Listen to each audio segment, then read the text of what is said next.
All right, well, I guess we are live. It's been a while since I've done one of these. So, give me a moment to warm up and obviously fast forward this. Um, yeah, gotta quit that. Okay, so, well, first of all, I appreciate you joining me, even if it's just myself looking at myself in the mirror as the quantum observer. So, this is Clif Notes, Love Notes from the Cosmos. Lots of interesting things have happened, and I'm not too sure where to start. So I'll just take a moment to start. So just drop in with me if you would.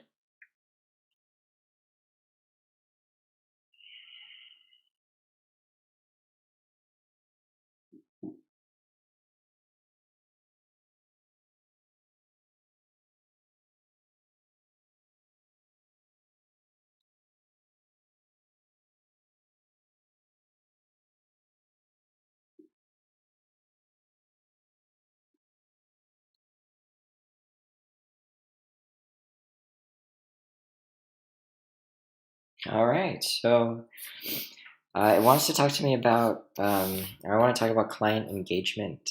Um, okay, sure. So during the Foundry Fundamentals process, one of the programs we offer here at Faces of the Future, um, we talk about we journey into your past, your present, your future. We basically help reveal what your highest expression is and help you get there, at least with roadmaps and tools to get there. Obviously, everyone's journey is unique. But if you want just a taste, a glimpse of what that future will look like and how you can manifest it, we help you with that. It's totally up to you what it's looking like, and it's totally up to you how you get there, and it's totally up to you whether or not you actually want to do it. That's the beauty of this. But it really taps into collective heart intelligence and helps you identify the areas for potential healing, journey, work, whatnot. It's kind of like that multidimensional checklist. Um, and gives you a glimpse of where to go. So in one of it, we look at some of your past professions and jobs, and some of the keys and magic behind it, and some of the lessons, and um, something that came through consistently was the theme of, I guess, client engagement. So on one side, it's engaging them. That is like on from like a consulting perspective. What is the engagement? What are the terms? What are the responsibilities? What's the timeline? What's the deliverable? What's the compensation? Basically, what's the contract? What does the container look like? Because without that, especially with such potential and willingness to bring in connection to source into projects, the application is nearly unlimited. And so part of the process is to really refine and hone in what it looks like for people's expectations, as well as um, understanding how to step into your role and step out of your role at the right time and gauge the appropriate energy exchange that you're bringing in. Of course, a lot of the work that happens is very challenging to quantify with US dollars based on the multidimensional nature of it. There really isn't a stock exchange for quantum morphogenetic communication or channeling or bringing in divine energy. And in fact, in most instances, it's looked down upon. Like, why would you prostitute that kind of connection for compensation? So then it's really about how do you recognize who you are in a appropriate setting where you are fully received and you can move things forward in a structured fashion, as a way to break down the potential infinite ways in which your gifts can be applied. So what that basically means is, go back to business school, go back to how do consultants engage in any project. What are the general rules and terms and applications? And from a quantum perspective, it's really about the quantum container that you're creating, and the boundaries that you set for the engagement. Because without it, you might find yourself in a pit. And one of the things that Christina Lopes talks about, who's an incredible YouTube. She's a therapist. She's also energetically sensitive, tapped in, very powerful. Highly recommend her videos. She talks about the false center from narcissists and the false solar plexus, and basically how it pulls energy from others, from the solar plexus, from their sacral and their heart, to basically feed this false ego, this false identity. And in a way, what I've found myself in many instances is projects where there is that false identity, false self, and we'll just refer to that as leaky buckets. Whether that means the person's heart is not in it, or the person doesn't want to take responsibility for it, or doesn't want to change their behavior and embrace the role that they are to play, or if it's just a whim, or several other aspects of what a narcissist could be, like a communal narcissist, malignant narcissist, covert, overt. There's a great series from Dr. Ramani, which you can also watch, that talks about the different types of narcissists. And individuals, as well as entities and projects, can be narcissistic in general. And in fact, any container, any group of people, any organization can act similarly from an energetic perspective as an individual. And so just like an individual can be narcissistic, you can also have an entity that's quite narcissistic. And we tend to talk about that in sort of the 3D world as culture, right? Like, oh, this culture is toxic. And that's a great reference point to learning the energetics of what that entity actually is. And so as you start to develop a stronger intuitive sense and more of a multidimensional connection with the energies of different morphogenetic containers that you enter into, this parallel might help you connect the dots of the energy of the entity with the culture, specifically as it relates to the solar plexus energy. Quick example. Okay, you might have a corporation that their business model is really predatory, and it's based on kind of a pyramid structure where the lower people on the rung work a lot, slave a lot, put in tons of hours, don't get compensated for that as equitable as sort of people higher up on the rung. And so basically what that entity is built off of is just sucking the life force energy of new talent. So that's one example. Another one is where there's an overreach. It tends to happen in companies where any idea that you come up with while working for this company is part of the intellectual property of the company. So very classic in sort of tech and startup-y worlds, and anywhere where there's like innovation happening.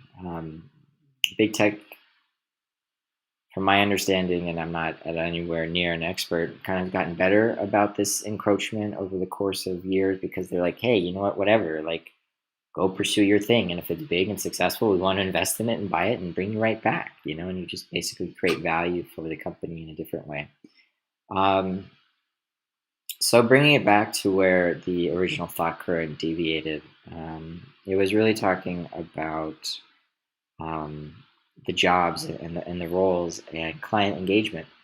And so the very first thing you want to do is assess, not just the individual. And of course, it's important to assess yourself and where your desires are, which is part of the foundry process, the fundamentals process, but also the people you work with. There's like a very clear vetting process, but then there's also the entity that you deal with and that you're going to work with. And all of these things need to be in alignment in order to really fulfill the sort of client engagement understanding. Otherwise, you could have an entity that tries to absorb you fully, and that happens a lot. That's happened to me often, where I haven't been very clear on my boundaries, haven't been very clear on when I get in and when I get out, and there's just a desire to absorb all of it. And you know, it may or may not be an issue of the entity itself, but it's certainly a responsibility of myself to be clear on the engagement, what the engagement is. Um, and then on the other side of client engagement, it's once you've done the pre-work, it's the current work and the post-work. So during that process, how are you engaging the client? How are you connecting with them? Um, one of my attachment style, which there's a great person, Tice Gibson, who has the personal development school, talks about attachment style. It's been really helpful in terms of understanding how I relate to others in relationships, and this applies in business as well as anything. I had a bit of, knock on wood, I've been working on it really hard. DA, dismissive avoidant attachment style, and so that's one where you kind of avoid that connection as much as you can. You kind of talk less. You may not be the best client engagement kind of person because you're more focused on task orientation, and you might not see the purpose of like connecting.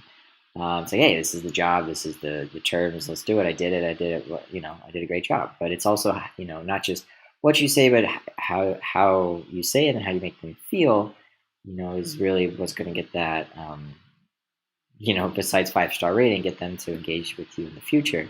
And so it was really brought up, how do I engage with clients, not just on the back end, which I tend to see myself in a lot of positions where I deal with operations, growth, scaling, which I'm passionate about as well, but also being front facing, focusing on clients and how to engage the clients, because that's really where the value add really comes in. Of course, you can do cost savings and operations in order to provide value for growth.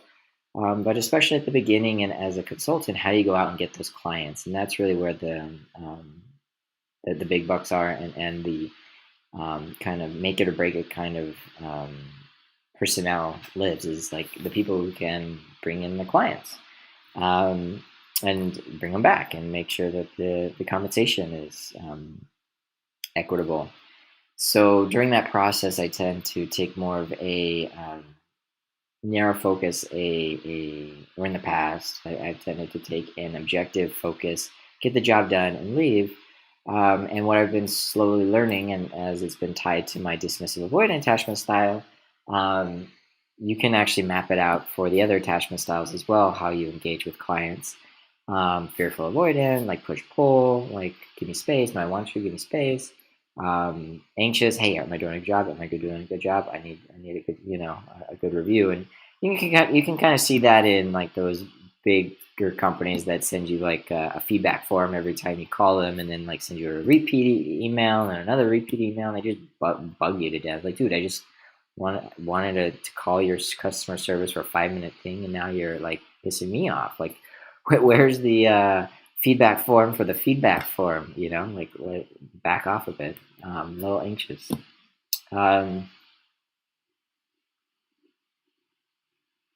So attachment style applies to your client engagement. And one of the things I've been learning is, it's really personal relationships. And what's been fascinating is that there's a lot of times where it might be perceived that it's really about rules and functions and laws and things. But, if today's society shows you anything, it's the hypocrisy of rules that's being perpetuated in today's society, just how they don't make sense, how people don't follow them, et cetera, et cetera. So once again, bringing me back to understanding the engagement and the relationship, the human relationship, is really important during the process. So stepping up my communication there, and then client engagement afterwards. There's a powerful relationship that's being built during that time, and how can that be continued? How can that be honored and nurtured for potential future engagements or referrals, or even alternative uses of their experience, such as client testimonials, bringing them on for podcasts, et cetera, et cetera. And so I really wanted to share this major theme about client engagement, because I tend to focus a lot on the entity, and my dismissive avoidant attachment style tends to shun any additional work or effort in that area. I tend to under nurture those kinds of relationships, which goes back to family of origin, et cetera, et cetera. But really nurturing those relationships has been an interesting theme. But then at the same time, managing and navigating the energy exchange of the less formal dynamics of the relationship. How much do you give? How much connection do you give? Um, and so that's where I'm currently at on client engagement.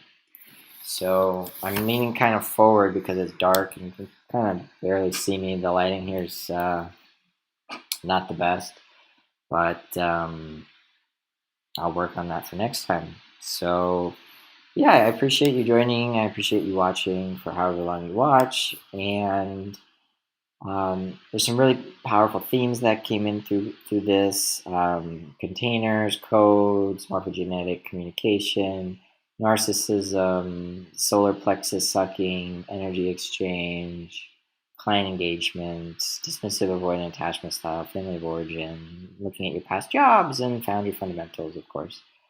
So perhaps there's some use in this, perhaps not. Either way, thanks for watching, and I appreciate your time. And as always, I greet you with so much love and respect. And as I continue to grow and work on myself, it provides a greater capacity and depth for that love. And so I thank you for being with me on this journey.